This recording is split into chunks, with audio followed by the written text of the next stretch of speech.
Kabanata 3111.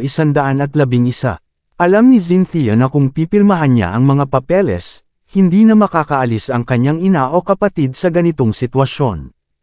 Matapos makilala si Dylan, alam niyang kailangan niyang ipakita ang kanyang determinasyon at huwag sumuko. Diyos ko, kahit na hindi mo pinirmahan ang mga masasamang papel na iyon, sa palagay mo ba ay mapipigilan mo ang lahat ng ito na mangyari? Hindi ito Mordo. Hindi ikaw ang young master ng Lungmen o ng Golden Palace. Hindi ka kabilang sa pamilya Bauer. May sasabihin ako sa iyo. Bukod sa mga taong ito, walang ibang may kapangyarihan na pigilan ang lahat ng ito na mangyari. Tama, nabalitaan ko na isang binata ang hinirang bilang pinuno ng Lungmen Law Enforcement. Dapat kaya niyang harapin ito. Mukhang may kakayahan siya. Ngunit ang isang maliit na isda na tulad mo ay tiyak na hindi nakakakilala ng isang tao na tulad nito. Pinandilatan ng assistant si Cynthia ng masama. Magiging honest ako, Cynthia. So laruan lang ng mga pangunahing tauhan ang tinatawag na celebrity na tulad mo. Hindi mo talaga iniisip na ka-level mo sila, di ba? Si Manager Bowie ay sapat na mapagbigay upang panatilihin kang ligtas bilang kapalit ng mga kondisyon. Tinanong kanya ng maganda, hindi mo ba alam kung ano ang pinakamabuti para sa iyo? At saka, alam mo ba ang totoong pagkatao niya? Bukod sa pagiging general manager ng Film City, alagad din siya ng Lungmen at malayong kamag-anak ng pamilya Bauer. Siya rin ang gulugod ng Axe Gang. Kilala mo ba kung sino sila?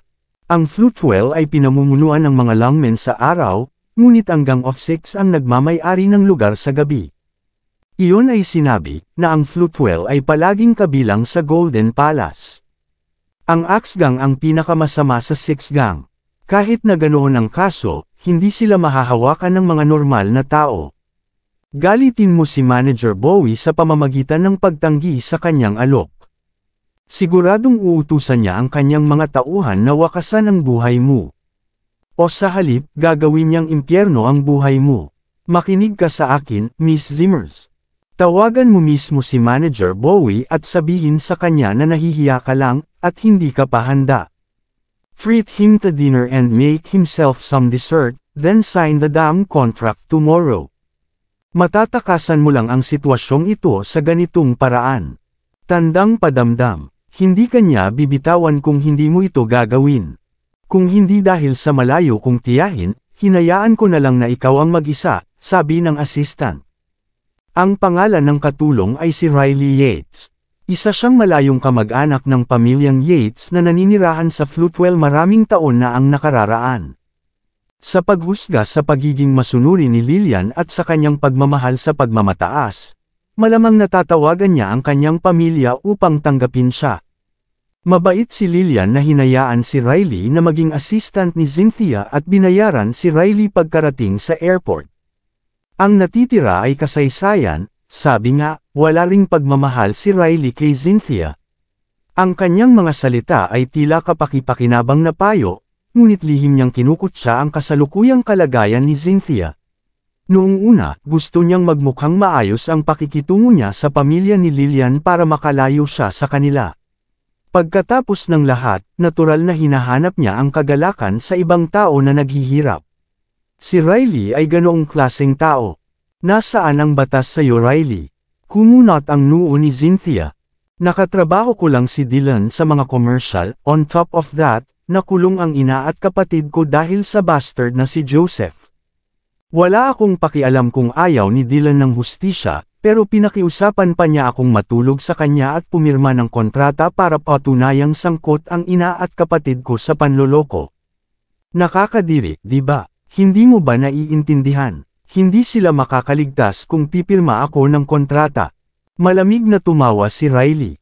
Huwag mong sabihing hindi kita binalaan, Cynthia. Batas, katarungan. Sa panahon ngayon, kinukuha ng dyablo ang lahat ng madadambong. Sa tingin mo makakaahon ka ng buhay sa sitwasyon pagkatapos labanan ang Golden Palace at ang pamilya Bauer. Huwag kang walang muwang. Isipin kung paano save ang iyong balat. Pirmahan ang kontrata at iunat ang iyong mga binti, at makakakuha kang umalis sa gulo ng libre. Kung patuloy mong ipagpipilitan ang iyong tinatawag na moral, huwag mo akong sisihin sa mga sumunod na mangyari. Hindi kita sinisingil ng mataas para lang makapagsabi ka ng ganyan, Riley. Ungol ni Cynthia, hindi ako makitulog kay Dylan, at hindi rin ako pipirma ng kontrata. Pupunta ako sa Floatwell Police Station bukas para magprotesta. Ilalabas ko ang aking ina at kapatid doon. Alam ni Cynthia na siya ang huling pag-asa ng kanyang ina at kapatid. Kaya naman hindi siya sumuko. How are you being this stupid, Cynthia? Namumula si Riley sa galit. Sinabi ko na sa iyo. Ito ay Floatwell. Hindi Mordo. Kasanayan at lakas ang batas sa lugar na ito. Kahit medyo may kakayahan ka pabalik sa Mordo. Wala kang pagkakataon laban kay Manager Bowie. Siya ay suportado ng Hatchet Gang, ang Longmen at ang pamilya Bauer. Si Cynthia, huminga siya ng malalim. Sumilay ang mukha ni Harvey sa kanyang mga mata.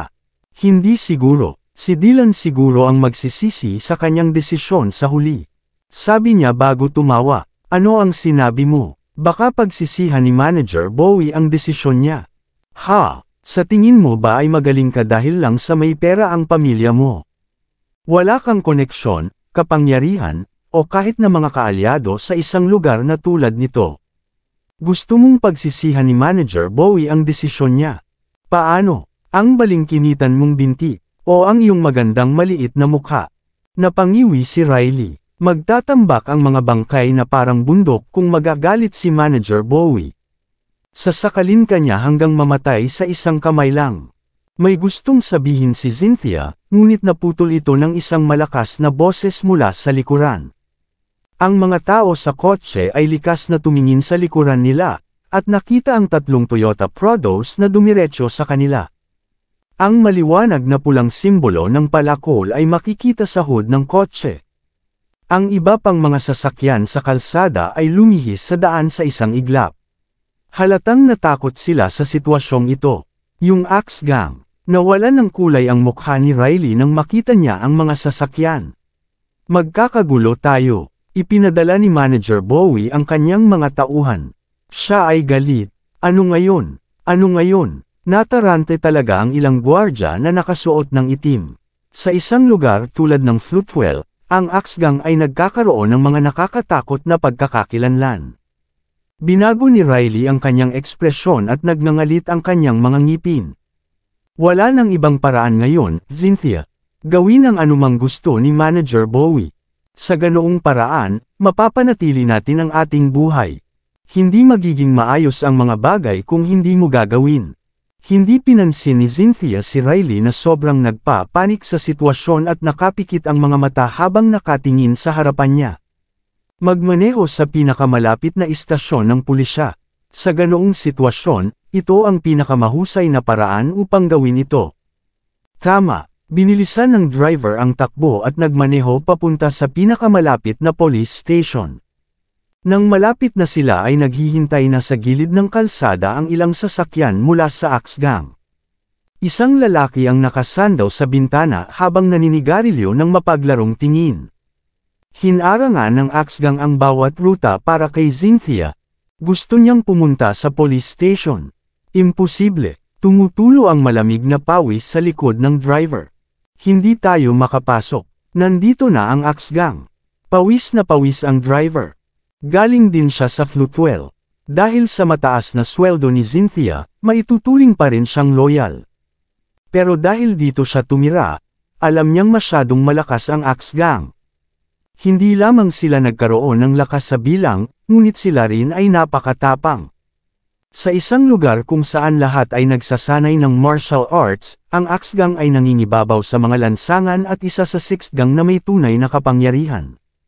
Sa madaling salita, ang sinumang maglakas loob na sumalungat sa kanila ay magwawakas ng masama. Sa kasamaang palad, ang driver ay tinanggap ng parehong mga tao na sumasalungat sa gang.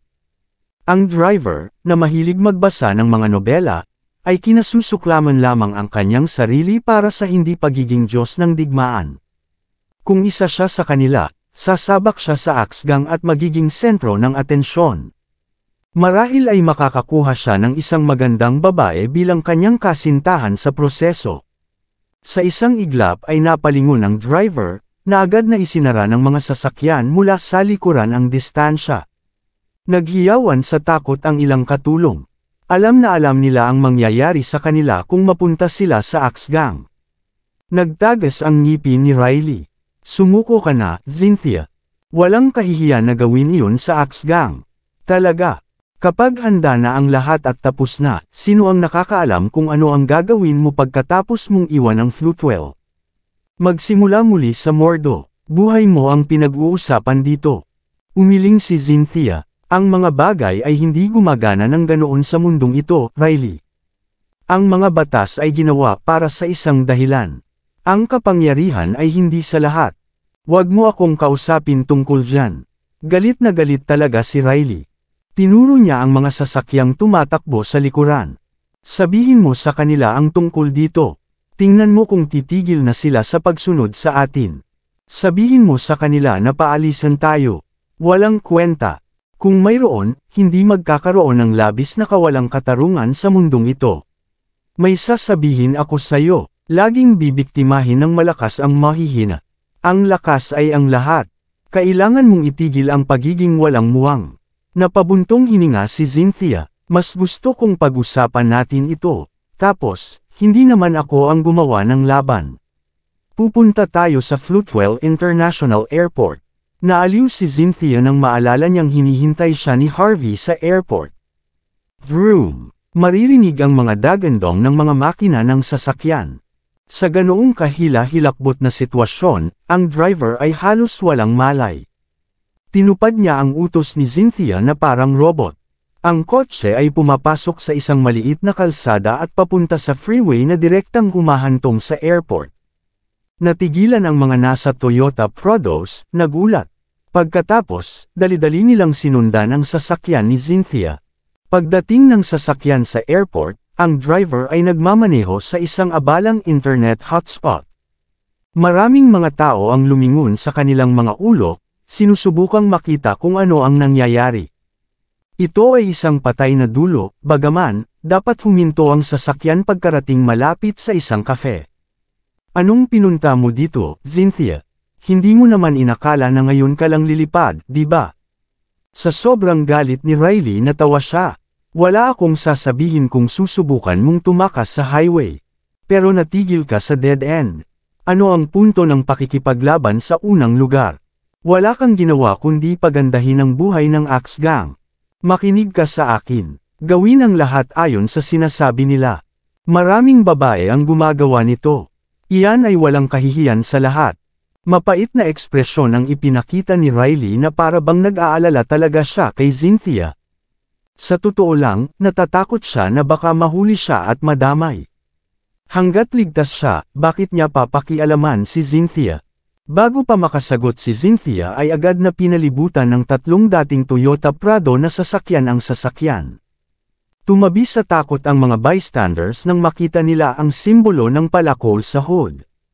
Ang mga turista na hindi naiintindihan ang sitwasyon ay nagsistock out din sa lugar matapos marinig ang tungkol sa kawan mula sa mga lokal. Walang sino man ang magtatangkang ipagsapalaran ang kanilang buhay sa isang lugar na tulad ng Floatwell. Ibinaba ang ulo ng mga security guard sa airport at mabilis na sumugod sa isang sulok bago sinasadyang pumikit, kunwaring tulog. Takbo, bilasan mong tumakbo, galing ka dito sa iba't ibang lugar. Isang nakakalungkot na tawa ang umalingaw mula sa loob ng isa sa nakaparadang Toyota Prados. Ang kanyang pagtawa lamang ay sapat na upang ipakita kung gaano talaga kakulit at nakakatakot ang lalaking iyon. Isang dosenang lalaking naka-white shirt ang lumabas sa sasakyan. Isang lalaking naka-white coat ang nakatayo sa pinakaharap. Nagclamp siya ng tabako sa pagitan ng kanyang mga daliri at sinindihan kaagad pagkababa niya ng sasakyan. May labis na pagmamataas na ekspresyon sa mukha niya noon. Ang mga lalaking naka-shirt ay may mga palakol sa kanilang mga baywang. Ang lamig ng mga mata nila, isa itong tanawin ng kamatayan. Nanginginig ang mga mata ng lahat, natatakot na kahit papaano ay mapuko nila ang mga taong ito. Nalipat ang tingin ni Riley sa lalaking nakatayo sa harapan. Nagbago ang ekspresyon niya sa isang iglap. Boss Darts. Siya si Boss Darts. Nakilala ni Riley ang lalaki, si Boss Dart ay isa sa sikat na 4 na Goliath ng Axe Gang. Hindi lamang siya malupit, ngunit siya rin ay isang baliw na pervert. Paborito raw niyang baliin ang bawat buto sa katawan ng isang magandang babae. Sa madaling salita, mas mabuti na ang mamatay kaysa mauwi sa kanya. Kabanata 3115. Si Boss Dart at Dylan ay bahagi ng The Four Goliaths. Dahil malayong kamag-anak si Dylan ng pamilya Bauer, nagmamalasakit siya sa reputasyon ng kanyang pamilya. Kaya naman bihira na siyang gumawa ng anumang bagay na magpapasindak sa kanyang pangalan. Gayunpaman, si Boss Dart ay talagang manggugulo. Wala siyang pakialam sa mga walang kwentang bagay tulad ng kanyang dignidad. Sa tuwing kikilos siya, hindi niya kailanman pipigilan ang anuman. Nang makita si Boss Dart na mahinahong humihit-hit ng kanyang tabako, hindi napigilan ni Riley na manginig ang kanyang mga paa. Ano ngayon? Ano ngayon? Si Dart Boss, Cynthia. Pahihirapan nila tayong lahat bago tayo patayin. At least panatilihing buo ang katawan ko kapag namatay ako. Hindi lang si Riley. Namutla din ang dalawa pang katulong nang makita ang lalaki. Nababaliw sila sa pag-iisip lamang na madungisan bago patayin. Kasunod ng utos ng driver, nilock ng mga bodyguard ang pinto. Nakakatakot ang mga mukha nila. Gayunpaman, nanginginig pa rin sila sa kanilang mga paa. Hindi sila pinansin ni Cynthia. Sa halip ay napatitig siya sa kafe na nasa hindi kalayuan, nababalot ng pag-aalala ang kanyang mukha. Tumakbo ka, asong babae. Bakit hindi ka tumakbo? Ang boring naman kung susuko ka na lang ngayon. Bumuga ng usok si Boss Dart sabay turo sa sasakyan. Bibigyan kita ng 3 segundo. Dalhin mo dito ang iyong asno at maghubad, pagkatapos ay hayaan mo ako at ang aking mga anak na madami ka. Kung ipapagawa mo sa amin, hindi ka namin guguluhin. Tumawa ng masama ang mga lalaki sa sinabi ng kanilang superior. Mabilis silang humakbang at sinimulang sipain ang kotse ni Cynthia. Sa isang sandali, nagsimulang gumuho ang mga pinto at nagsimulang mabasag ang salamin. Ang mga mukha ng mga katulong ay namuti sa takot, na halos himatayan sila. Walang balak manood si Riley. Dali-dali siyang tumalon upang magtago sa likod ng upuan ng kotse, na nanginginig sa takot sa buong daan. Ginawa mo ito, Cynthia. Kung hindi ako makakapag-asawa dahil dito, babalikan kita. Ilabas mo ang iyong asno dito. Naglakad pasulong si Boss Dart at kumuha ng palakol sa isa sa kanyang mga tauhan bago itinulak ito sa bintana ng sasakyan. Are you trying to piss me off, you bitch? Mapapasama tayo kung magagalit mo si Boss Dart. Huminga ng malalim si Cynthia at naglakas loob na buksan ang pinto ng sasakyan. Alam niyang walang saysay ang manatili sa loob ng sasakyan. Ano ang sinusubukan mong gawin? Sumunod ka sa amin. Nasira mo pa ang sasakyan namin. At pinagbabantaan pa kami. Wala ba kayong pakialam sa batas? Paano ka nagiging mayabang?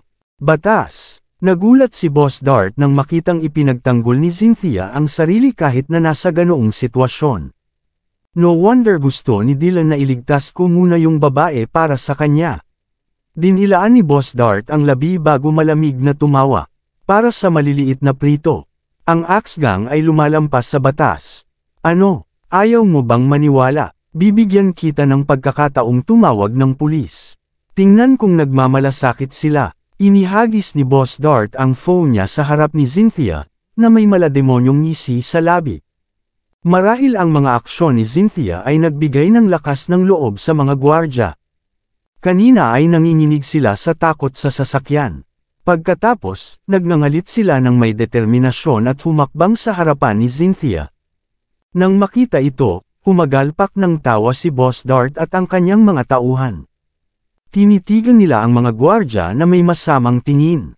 Sa kanilang mga mata, ang magandang mukha ni Cynthia at ang mabangis na mukha ng mga bodyguard ay pawang mga korderong kakatayin. Kung gusto ito ng Axe Gang, ang mga taong ito ay magiging alabok. Nakikita ang Axe Gang na nakatitig kay Cynthia sa ganoong paraan, at si Boss Dart ay bumubuga ng usok na may arrogant na tingin. Hindi na napigilan ng driver ang kanyang nararamdaman. Nag-ipon siya ng lakas ng loob na lumabas at hinawakan ang baril sa kanyang bewang. Ipakita sa amin ang ilang paggalang, Boss Dart. Si Cynthia ay isang celebrity. Siya ang pinakamahusay na talento. Siya, sampal. Bago pa makatapos ang driver, hinampos na siya sa lupa ng isa sa mga tauhan ng Axe Gang. Pagkatapos ay inilagay ang isang palakol sa itaas ng kanyang ulo bago pa siya makalaban. Natahimik lang ang driver dahil doon. Tumawa ang Axe Gang. Pinalibutan nila ang kawawang driver at binato nila ng suntok at sipa. Ilang minuto lang ay natakpan na ng pula ang katawan ng driver. Tumigil kayo! Tumigil kayo! Tinabi ni Cynthia ang mga tao at humakbang sa harap ng driver para protektahan siya. Gagawin mo yan sa harap ng maraming tao. Nagbuga ulit ng usok si Boss Dart na may malungkot na ngiti sa labi. Hindi mo pa rin ba na-gets, bitch? Naglakas loob kang makipag-usap sa amin tungkol sa batas noong nakikipaglaban ka sa Axe Gang. May mga taong maaaring mga tuwiran sa amin, ang Gang of Six at ang mataas na klase ng pamilya ng Floatwell, halimbawa. Small fries like you is nothing to us. Papatayin ang mga maglalakas loob na sumuwi sa amin. Paanong hindi mo naiintindihan ito kahit ngayon? Si Riley ay ganap na nabalisa matapos makita ang kakilakilabot na mga pangyayari. Nanginginig siya ng mga sandaling iyon. Gawin mo na lang ang sinasabi nila, Cynthia. Lagdaan ang kontrata. Kahit na wala kang pakialam sa sarili mong buhay, isipin mo man lang kami. Hindi mo kami pwedeng hilahin kasama mo. Gusto rin naming mabuhay. Bumaba sa sasakyan ang dalawa pang katulong na may pagmamakaawa. Natatakot kami, Miss Zimmer. Tulungan mo kami. Tanggapin mo na lang ang kondisyon nila. Ayaw naming mamatay dito. Ang mga katulong ay hindi masyadong desperado na panatilihing malinis ang kanilang katawan. Malamang nahahayaan nila itong dumausdas kung itatabi lang sila pagkatapos mapakan-abangan. Gayunpaman, ang mga bagay ay hindi magtatapos sa ganoon kung ito ay ang Axe Gang. Isang maling hakbang, at ang kanilang buhay ay mawawala. Nanginginig din ang mga gwardya sa kanilang mga paa. Hindi naman sa hindi ka namin sinusubukang protektahan, Miss Zimmer. Napakalakas ng Axe Gang. May mga pamilya din tayo. Papatayin nila ang pamilya natin kapag nilalabanan natin sila. Halos umiyak na ang matatangkad at matipunong gwardya. Alam ng mga taga-Floatwell na hindi nila kayang labanan ang Six Gang, kahit na nangangahulugan ito na masaktan ang mga longmen. Sa karamihan, hihiyain lamang ng mga longmen ang mga tumawid dito sa pamamagitan ng paghiling na magpakumbaba sila sa publiko upang gumawa ng mga pagbabago. Pero kung may kumilos sa Gang of Six, sasalakayin nila ang buong pamilya. Kahit na ang Axe Gang ay hindi ang pinakamasama sa Six Gang, sila ay nakakatakot pa rin. Napuno ng pagkabigo si Cynthia nang marinig niya ang kanilang mga salita. Sabi nga, naiintindihan niya ang pinagdadaanan ng mga taong ito. Hindi sila sinisisi ni Cynthia, dahil kinukuha lang sila para gawin ang kanilang trabaho. Humakbang siya pasulong at malamig na sumulyap kay Boss Dart at sa mga tauhan nito. Yung Axe Gang, di ba? Sa tingin mo ba malakas ka? Kung gayon mas mabuting patayin mo na ako ngayon din. Kung hindi, hindi ka na magkakaroon ng pagkakataong magpakumbaba habang nandito ang bayaw ko. Laking gulat ni Riley at ng iba pa nang marinig nila ang mga salita ni Cynthia. Hindi nila akalain na magiging ganito si Cynthia, kahit na sa ganitong mga kagyat na pangyayari. Natigilan si Boss Dart at ang iba pa. Alam nilang mahirap pakitunguhan si Cynthia. Ngunit hindi nila naisip na maglakas loob pa rin siyang magsalita ng malaki. Patayin ka. Isang high-nose look ang bumungad sa mukha ni Boss Dart. Siyempre gagawin natin. Gagawin natin sa kama ko mamaya. Sigurado akong magmamakaawa ka na patayin kita kapag nangyari iyon. Gusto mo nang mamatay. Ang iyong hiling ay ang aking utos. Pumalakpak si Boss Dart at sumigaw. Pagsikapan mo siyang ihubot-hubad at hanapin ang pinakamalapit na hotel. Haharapin ko siya. Gusto kong makita kung magdadrama pa siya kapag nangyari iyon. Pero Boss Dart, sabi ni Young Master Bowie. Ungol ng isa sa kanyang mga tauhan pagkatapos ng ilang sandali ng pag-aalinlangan. Sampal. Sinampal ni Boss Dart ang masamang tao sa lupa at umungol. Sa tingin mo makukuha ko lang ang mga palpak niya ng segundo. Sa tingin mo hindi ko muna siya kayang paglaruan. Tama na ang usapan. Puntahan mo na. Sumunod na ang mga tauhan ni Boss Dart at hinawakan ang mga binti ni Cynthia. Nawala ng kulay ang mukha ni Cynthia. Gayunpaman, mabilis siyang naglabas ng isang napakagandang baril mula sa kanyang bag. Nakuha niya ito ilang araw na ang nakararaan para panatilihing ligtas ang sarili. Pinaputukan niya ng baril si Boss Dart. Sabay tayong mamamatay kung yun ang kailangan. Sabay mamatay. Napangisi si Boss Dart. Wala kang karapatang mamatay kasama ko, bitch.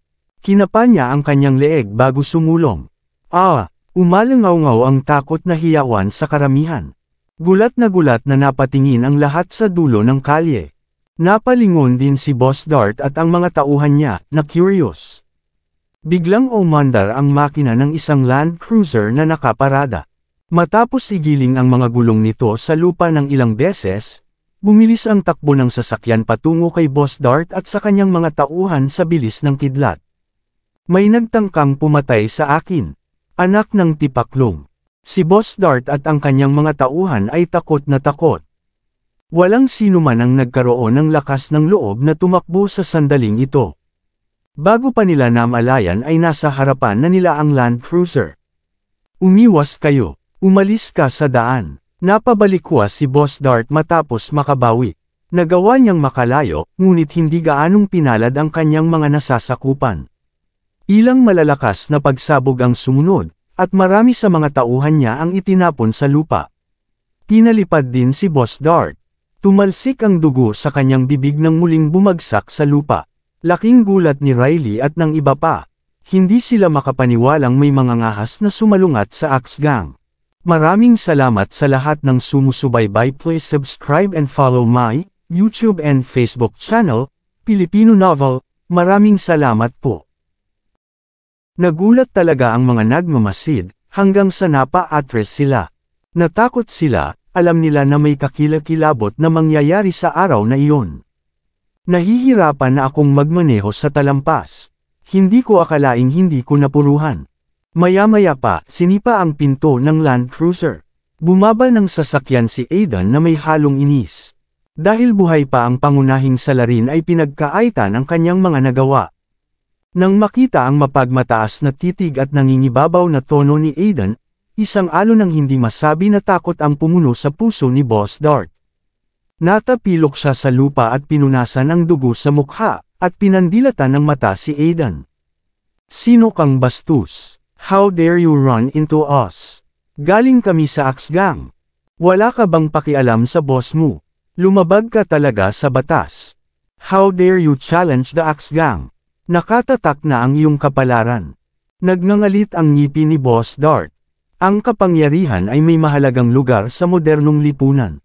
Ang mga taong tulad ni Boss Dart ay naglakas loob lamang na kumilos ng mayabang dahil sa kanyang makapangyarihang background at bigat ng suportang natanggap niya sa Floatwell. Ang taong nagmamaneho ng Land Cruiser ay malinaw na isang tagalabas. Ang lakas ng loob ng isang tagalabas na banggain si Boss Dart. Kahit na siya ay isang malakas na tao, dapat ay magpakumbaba na siya kay Boss Dart pagkatapos niyang malaman ang kanyang pagkakakilanlan. Gumagamit ka ng puwersa kapag nahaharap sa mga dahilan. At kapag na-overwhelm ka, nagsisimula ka na naman magsalita ng mga dahilan. Kalmadong boses ang maririnig mula sa cafeteria sa oras na ito. Maaari mong gamitin ang anumang gusto mo, sa palagay ko. I hate people who do this the most. Baliin ang kanyang mga paa at ilayo siya. Makikipag-ugnayan tayo sa Axe Gang. Nang marinig ni Cynthia ang isang pamilyar na boses, inangat ni Cynthia ang kanyang ulo at nakita ang isang lalaki na naka-cross arm. Brothers-in-law. Tuluyan ng naibsan ang nag-aalalang puso ni Cynthia nang makita ang mukha ni Harvey. Sinunggaban niya si Harvey, punong-puno ng mga kagalakan, bago niya sinimulang ikapit ang kanyang mga braso na parang bata.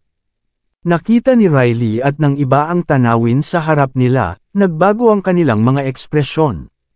Pagkatapos noon ay dali-dali silang lumabas ng lugar na iyon. Hindi nila alam kung sino si Harvey, o kung saan siya galing. Gayunpaman, alam nilang napakasamang ideya na labanan ang Axgang sa Floatwell. Bukod dito, wala silang ideya kung ano ang naging kahanga-hanga kay Harvey. Brothers-in-law, sa wakas ay nakabawi na rin si Cynthia sa katahimikan pagkatapos ng mahabang sandali. Humihingi ako ng pasensya, hindi ko napigilan sina inay at ate na pumunta dito. Naloko rin ako dito sa kontrata. Kasalanan ko na si inay at si ate ay napunta sa ganitong sitwasyon. Nang tuluyang makilala ang kanyang hipag, nagpakawala ng lakas ng loob si Cynthia at nagpakita ng walang magawang tingin. Hindi na mahalaga iyon, nandito ako ngayon. Sinundot ni Harvey ang ilong ni Cynthia ng masuyo. Magiging maayos din sila, sisiguraduhin kung magbabayad sila para samantalahin ka. Ginagarantiya ko ito. Nakaramdam si Cynthia ng init sa kanyang puso, pakiramdam niya ay makakapagpahinga na siya ng maayos pagkatapos marinig ang mga nakakaaliw na salita na iyon. Sayang naman, hindi single ang kanyang hipag. Ngunit sandali, hindi ba niya hiniwalayan ang kapatid niya? Si Harvey pa rin ba ang bayaw niya? Habang malalim ang iniisip ni Cynthia, kalmadong sinulyapan ni Harvey si Boss Dart at sininyas ang hinlalaki nito pababa sa leeg. Nakita ni Riley na nagtatago sa gilid ng kalsada ang sinyas ni Harvey at naningkit ang kanyang mga mata dito. Pakiramdam niya ay may malaking mangyayari. Clock! Malungkot na ngiti ang mga labi ni Aidan nang makita niyang sumenya si Harvey, at saka inilabas ang kanyang hunting rifle. Casual niya itong itinutok sa paanan ni Boss Dart. Bang! Walang pag-aalinlangan, hinailan niya ang gatilyo. Sa sumunod na sandali, napaatre si Boss Dart na nakahawak sa kanyang binti. Naghiyawan sa takot ang mga tao bago tumakas, natatakot na sila ay masangkot sa kaguluhan. Isang daing ng sakit ang bumalot sa hangin. Maya-maya, si Boss Dart lang ang nakatayo sa gitna ng lugar. Ikaw, lumalabag ka sa batas. Wala ka bang pakialam sa batas? Ako si Boss Darts. Isa ako sa 4 na Goliath ng Axgang. Si Boss Dart ay nanginginig na hindi niya mapigilan. Ang kumpiyansa na hawak niya ay halos bumagsak sa isang iglap. Gusto niyang tumakas, ngunit dahil sa matinding takot sa kanyang puso, napilitan siyang manahimik. Inutusan ako ni Sir York na baliin ang mga paa mo. Sumunod si Aidan na may kontentong tingin, at mayabang na hinampas sa mukha si Boss Dart. Huwag kang mag-alala. Hindi kita papatayin simula ng utusan ako ni Sir York na buhayin ka. Bibilisan ko ito, may karanasan ako dito, kung tutuusin. Kinilig si Boss Dart matapos marinig ang mga salitang iyon. Galing ako sa Axgang. Papatayin kita kapag hinawakan mo ako. Kaagad niyang hinawakan ang palakol na nasa baywang niya. Gayunpaman, isang malakas na pagsabog ang tumunog bago pa niya mailabas ang palakol. Siya ay nakahiga sa lupa, paralisado at isang matinding sakit ang umatake sa kanyang kaliwang binti. Ang isang putok ay ganap na naparalisa ang kanyang binti. Napakatindi ng sakit na nagsimula siyang manginig ng hindi mapigilan. Boss Dart, si Riley at ang iba ay napahiyaw sa hindi makapaniwala sa kanilang nakikita. Walang inaasahan na may maglalakas loob na gumawa ng ganito sa isa sa 4 na Goliath ng Axgang. Hindi ba sila natatakot sa mga kahihinatnan? Walang tigil na nanginginig si Riley habang sumisigaw, si Boss Dart. Galing siya sa Axgang. Dapat kayong nagkamali, may mali ba? Isang matamis na ngiti ang ibinigay ni Harvey sa kanya. Ikaw si Riley tama, huwag kang mag-alala. Nagpunta ako dito para harapin ang Axgang. Mayroon akong impormasyon dito, hindi kami nagkamali. Namilog ang mga mata ni Riley sa gulat.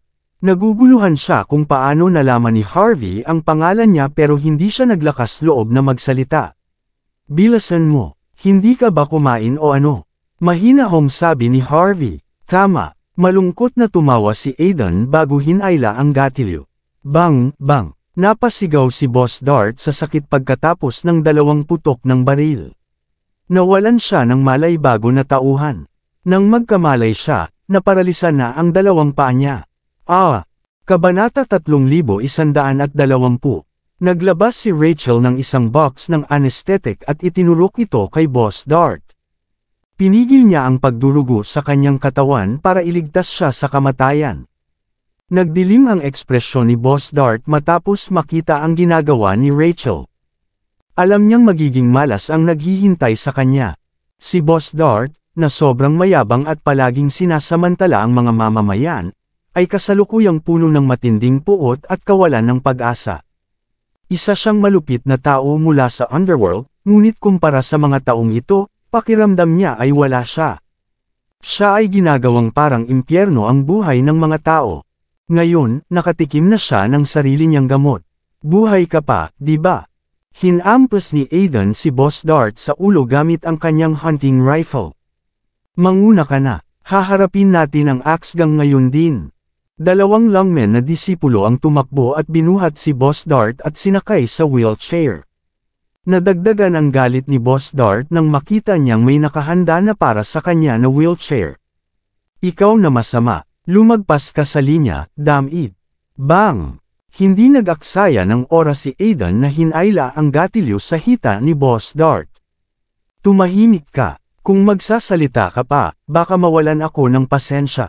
Nanginginig sa takot si Boss Dart nang makitang nakatingin si Aiden sa kanyang pondiya. Natahimik siya, walang lakas ng loob na magsalita. Makalipas ang 10 minuto, isang Toyota Alphard at isang Land Cruiser ang nagmaneho papunta sa base camp ng Axe Gang.